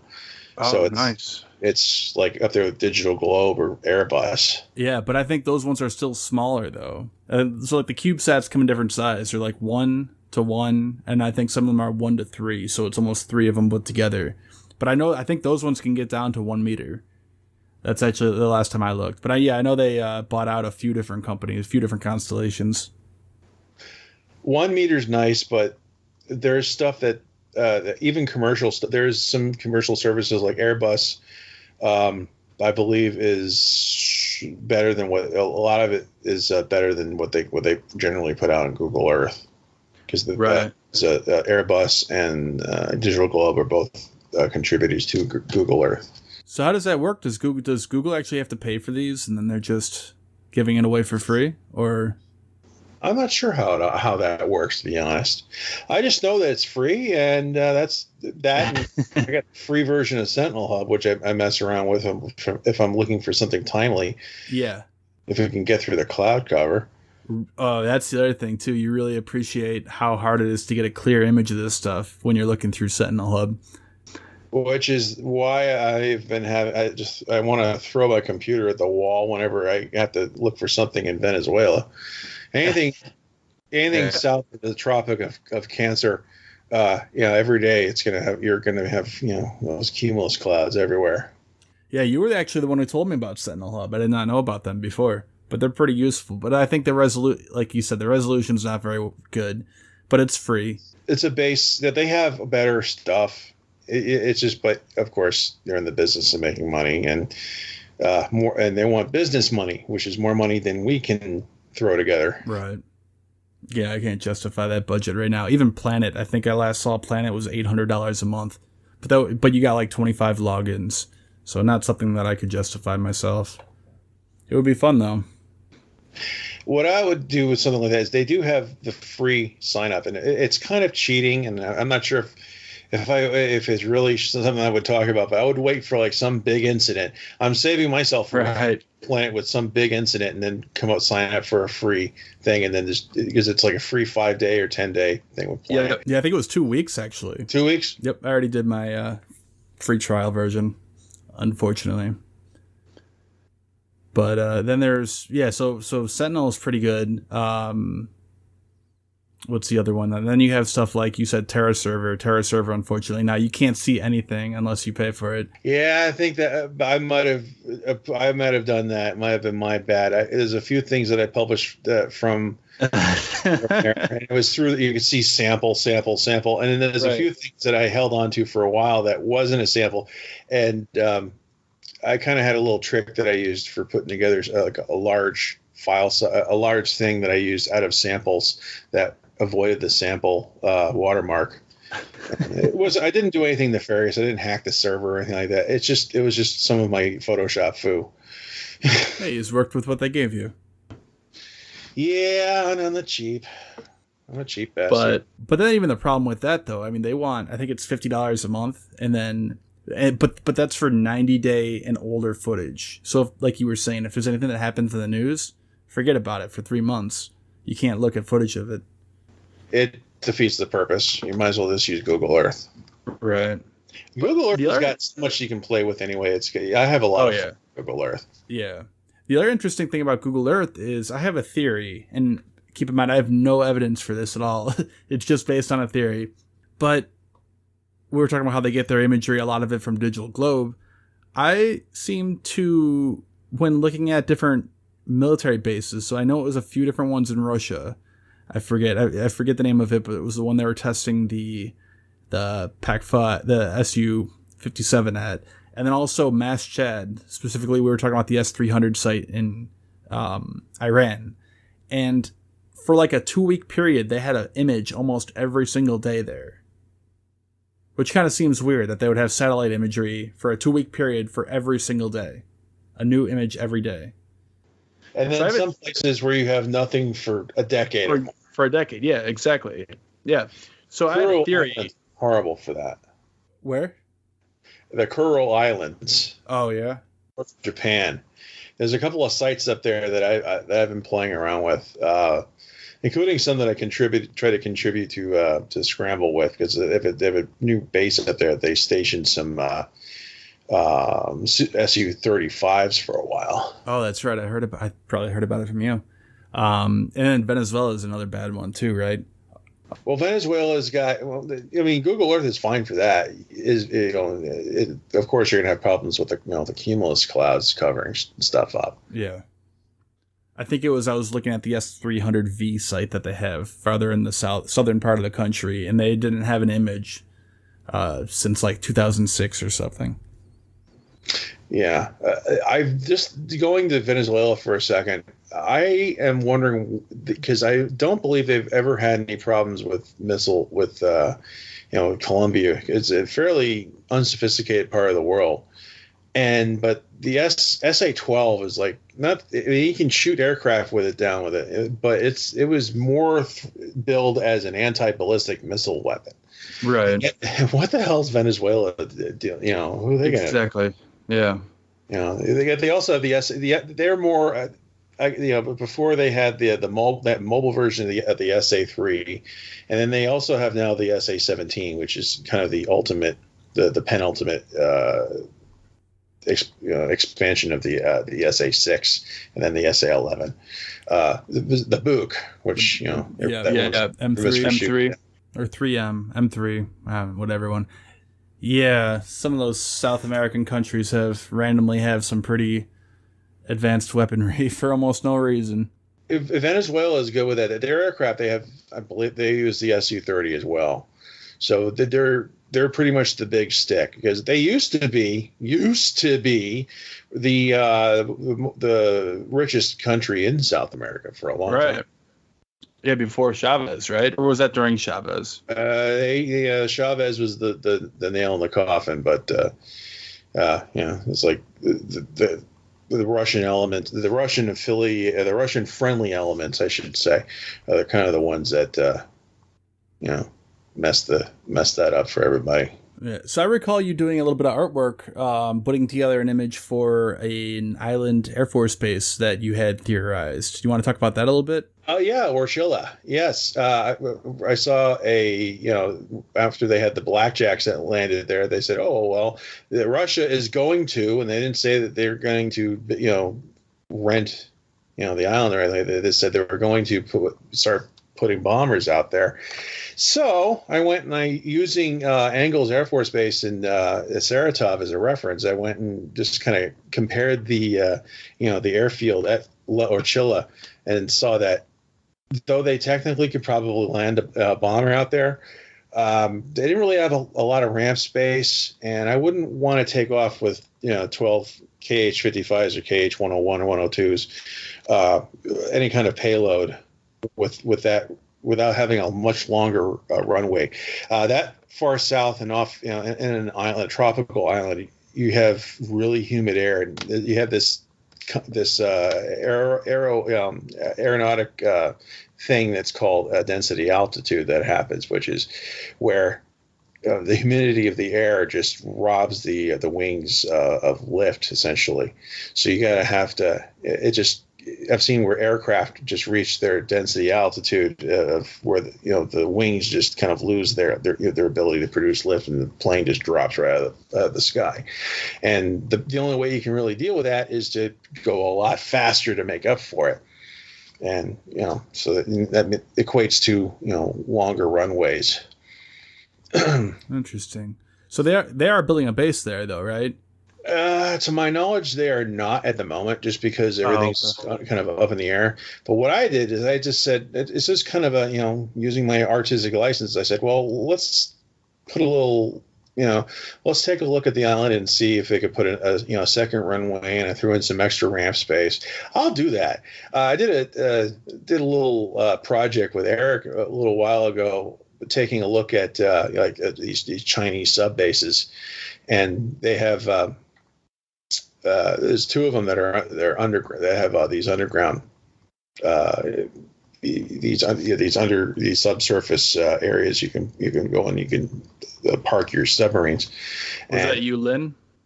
Yeah, Yulin's one of them. I can't remember what the other one was called off the top of my head. I'll send the graphics to you if you'd like. But sure.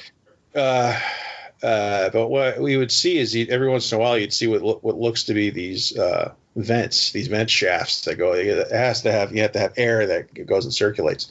So what I was doing is I was putting pins in Google Earth or wherever I'd see one of these what looked to be vent shafts, and I'd see the general layout of what the interior would be.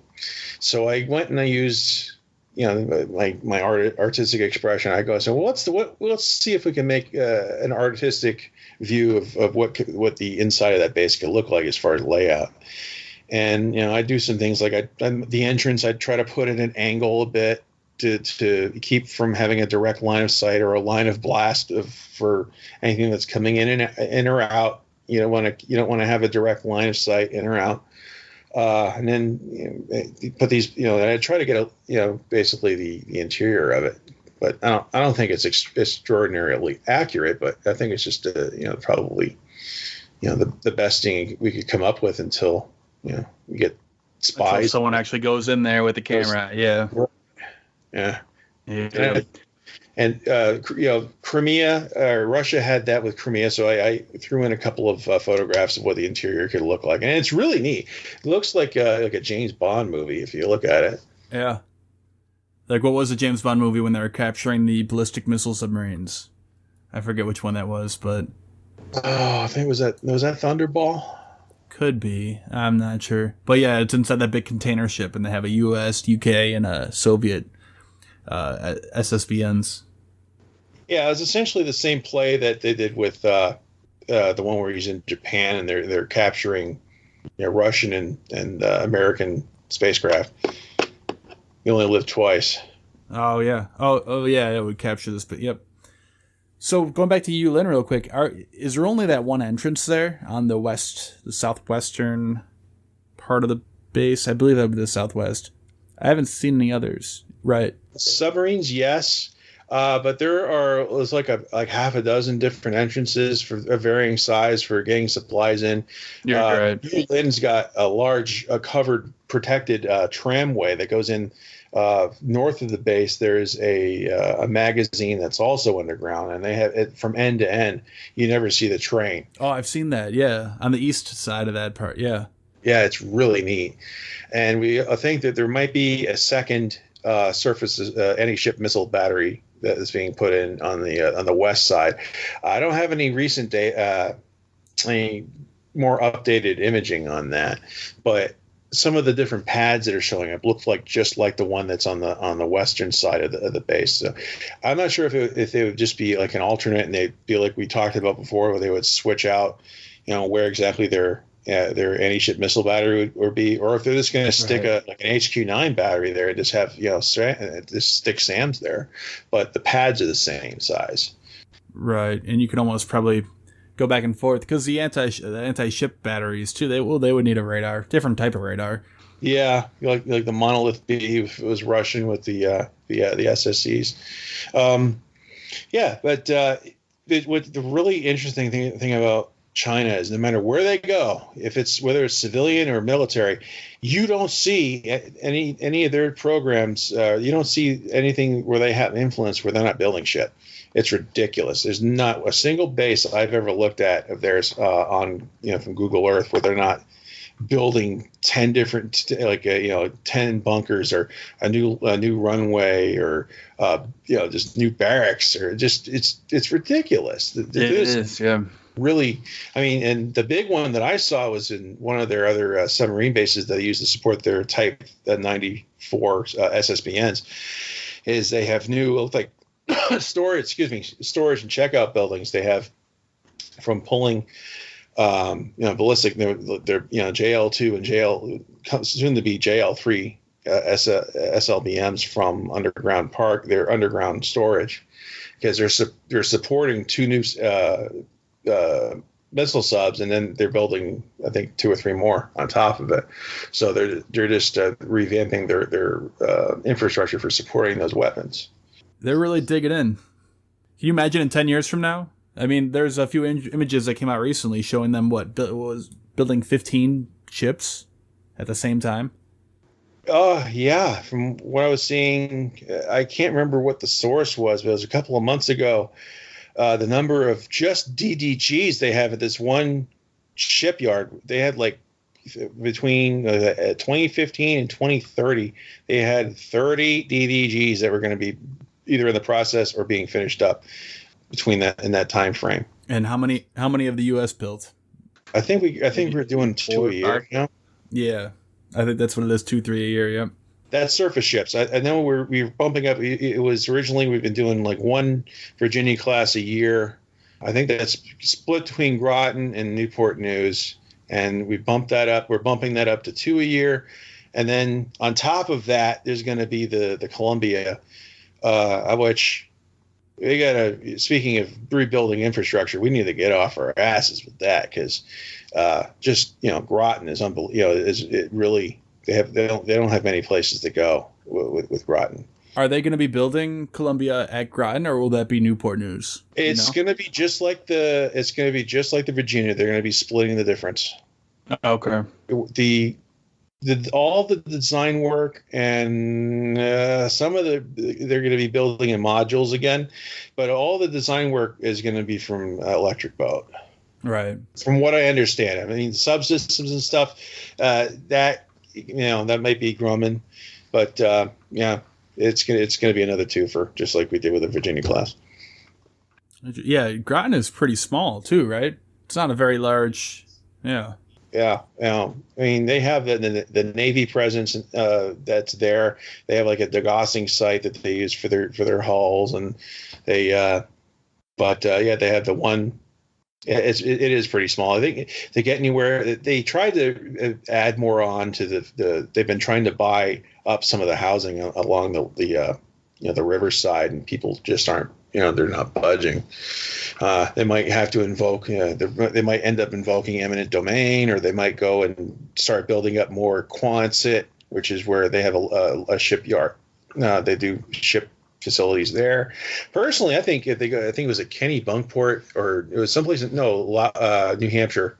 They used to have a facility there, but I think where they're going to be going from now on is there's going to be more public facilities that they're going to start using for certain things. What about the West Coast? Is it just all the infrastructures on the East Coast right now that'll be too difficult? I don't know. I'm an East Coaster. Yeah, That's me too. It's foreign territory to me. Yep. Well, I mean, they have the big spot up in what's the one called? It starts with a B. Brenton, up in Washington. Yeah, you got Kitsap, and then down south you got San Diego. Yeah, there's really no reason why they can't put something down there. Well, the San Diego base you couldn't because it's just way too small. But the Kitsap you could throw. They've been up there for years. You could definitely throw them up there. Yeah, there's a lot of land up there. I know a lot of islands and forests and stuff. I know I have a few friends who live up in that area. It's a really beautiful area. That Puget Sound there. I always wanted to go there, but I know he's going. I know you guys were talking about UFOs a couple of shows ago, and they've been talking about the Navy specifically has new guidelines for reporting them. And as soon as I saw that article about that, I knew they were talking about Kitsap, because Kitsap has got a bad problem. It seems like every few months, someone's flying a drone or someone's doing something naughty around Kitsap, and they'll report it in the news, and then nothing after that. So you don't know whether they're fine, whether if it's some kid that's doing that, or whether it's someone from China that gets a commercial drone and wants to get images or whatnot. But I had a feeling that a lot of that is going to be why they're doing that now is probably going to be UAVs. Although obviously this stuff has been going on a lot longer than there's been UAVs. Yeah. Are you talking about? I saw Tyler Rogaway had another article about UFOs the other day. I haven't gotten around to reading it yet, but. Yeah, Tyler's a lot. Yeah, I get a lot of inspiration from him. I've spoken to him a few times, but just his articles just click with me, and that's where I get up the stuff where I'm doing the Silent Viper or the HQ or the H-20, and I did the Stealth Black Hawk based on old sketches that were in one of his articles that was done as a kind of a concept. And I'm like, well, it looks like it was made by Black & Decker's Dustbuster division. This might fly. Yeah, he's a good guy. I really like his articles. I really appreciate how long they are. I mean, I don't know if you ever read. I don't know if I want to be bashing different outlets, but like what is it? National Interest. I can't stand their stuff. But It's yeah, I used to read their stuff, but I don't know what's going on with them, but I really don't have a whole lot of interest. I don't even follow them anymore because the stuff that I was getting consistently that they were showing was like shit from like 2 or 3 years in the previous. and it's all such clickbait too. It's like why Russia is terrified of this new U.S. weapon, or yeah, the Pentagon is worried about this Chinese thing, just to get you to click on it. Yeah, it was just the signal to noise ratio kind of reminded me of the Express or the Sun. Yeah. Yeah. But that Tyler, he has the drive, the Warzone, and those are really good. I love just the detail it goes into, and they're super long articles. I love. It seems like every time I'm reading one, I'm like, oh, this is really good. I'm getting a lot of good information out of here. And you keep scrolling down, and you pass a few ads, and the article continues, and you're excited for it to continue on. Read some more cool stuff. I have been following Roger, since before the Warzone, since he was with Foxtrot Alpha. He actually got my start just learning about stuff with submarines, just from a series of articles he had just on jargon, where, you're learning about the auto dog and why it's called the auto dog and these different terms that you never hear outside of the submarine community, but it's just kind of neat to hear to know. Yeah. He had one good one that I've wanted to get into. I wanted to make a video on and talk about IRST. So he had an article about IRST back in like 2015. That was back on drawing a blank. What was he at before that? You just mentioned it. Well, what was that? What was the publication he was writing for before the Warzone? Oh, Foxtrot Alpha. Foxtrot Alpha. Yeah, he had an article for that about IRST systems. So those infrared search and track that all the Russian aircraft have. Yeah, they got that ball rolling, and we still. It's funny because the U.S. the Hornets got that, but they added it to a fuel tank. I've never seen. I love the idea of having the different different function pods, because I'm going into different territory here, but just the fact that they can do this, they can just slap this on you have one aircraft that you can't update that often because it just takes a lot to do it. So let's take the Hornet. Everybody knows what the Hornet is. Everybody knows what it carries. Everybody knows when it takes off, there's a certain number of missions that it can perform. And then you have the major refit of the Hornet, the Growler, the EA-18G, which everybody knows is the that's the electronic warfare version. You see one of those up, it's going to be doing a certain number of things that it can do. Now, what I'm a huge proponent is of and I got the idea from an old publication from the late 80s, early 90s about something called transport bombers as a concept. And it was basically taking C-17s or like the cargo version of the 747 or a C-5 or whatever, and retrofitting it to be able to carry dropping cruise missiles as a cruise missile platform. Huh. And I said, well, that way, if you did something like that, it would still be able to carry cargo, but you could also drop, Tomahawks off of it as well, or whatever, Alcoms. And I love the concept of having a common airframe that everybody knows, but you wouldn't be able to know what's under the hood. So you take that, like, even if if you take these different mission-specific pods, whether it's a weapon carrier, like a stealth pod for carrying bombs, or whether it's electronic warfare pod, or a signals intelligence pod, or all these different things, you'd have one aircraft taking off that everybody would be able to see, but you wouldn't know what mission it's for. And it could be, and I just love the idea of being just that sneaky. And you can do this on the cheap by just having a common airframe and just making it be able to mate with all these different function pods. Well, that's pretty much a submarine for you, right? I mean, they can carry Navy SEALs, they can carry Tomahawks, they can carry anything. Yeah, well, you got the common payload module now with the Flight 3s. We saw that with the South Dakota.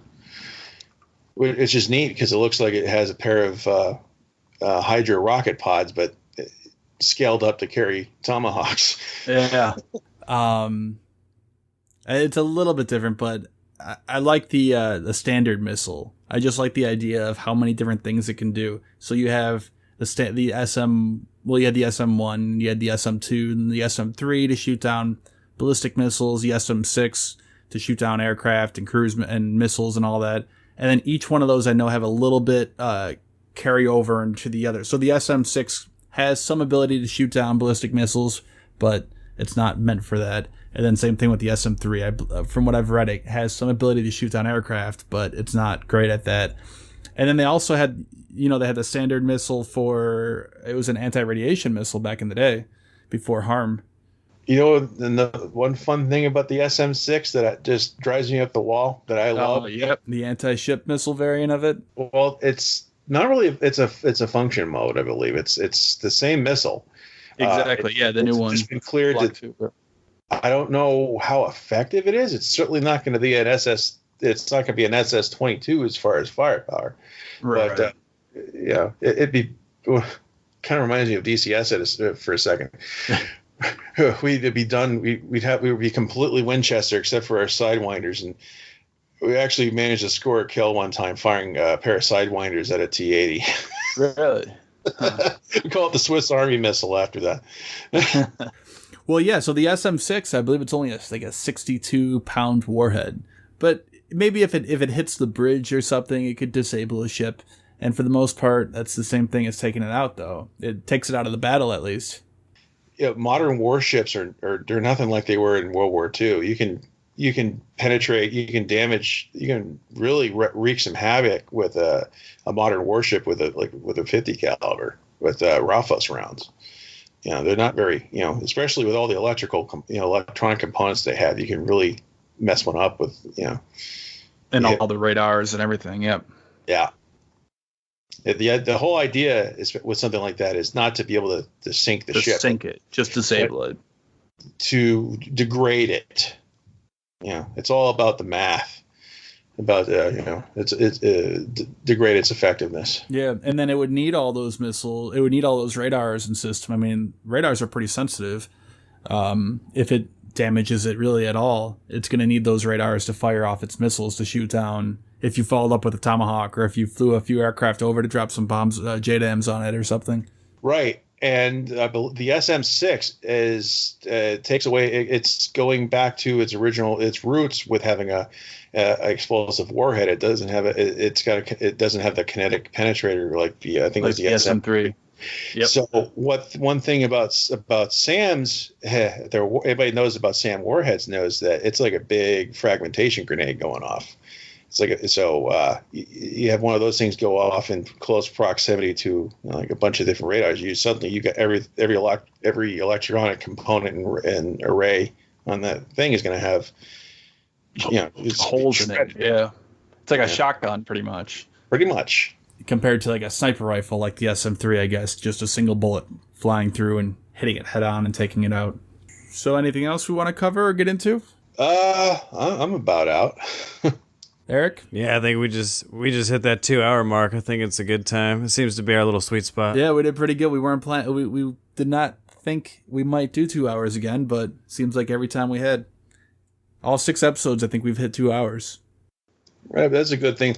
Yeah, the show. I'm just one thing I could also add in is it's absolutely unrelated except for episode 40, which we ended up talking about movies with nuclear weapons in them.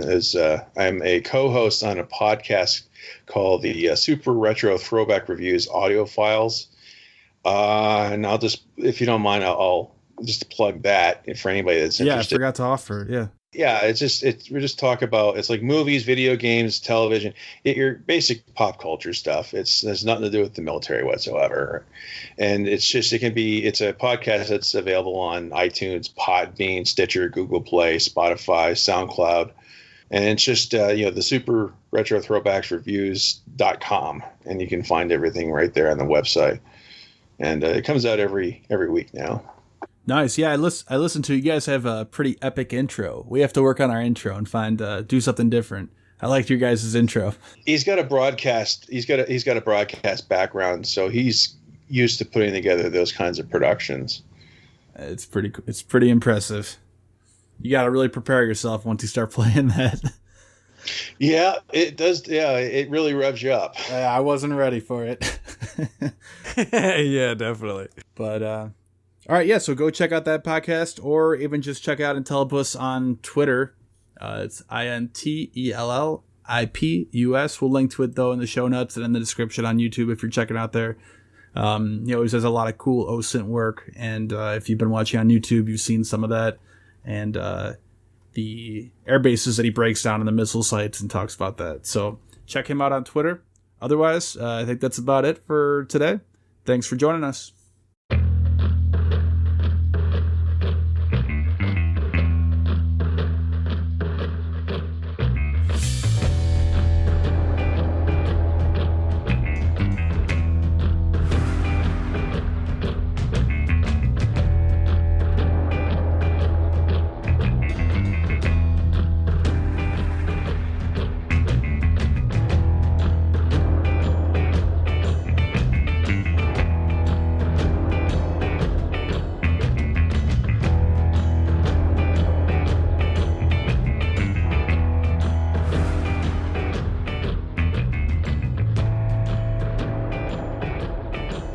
Tac Ops is owned and operated by hosts Eric M. and Greg R., along with producer Kyle Smith. Copyright 2019. Music by Kevin MacLeod. Twisted. Creative Commons 3.0.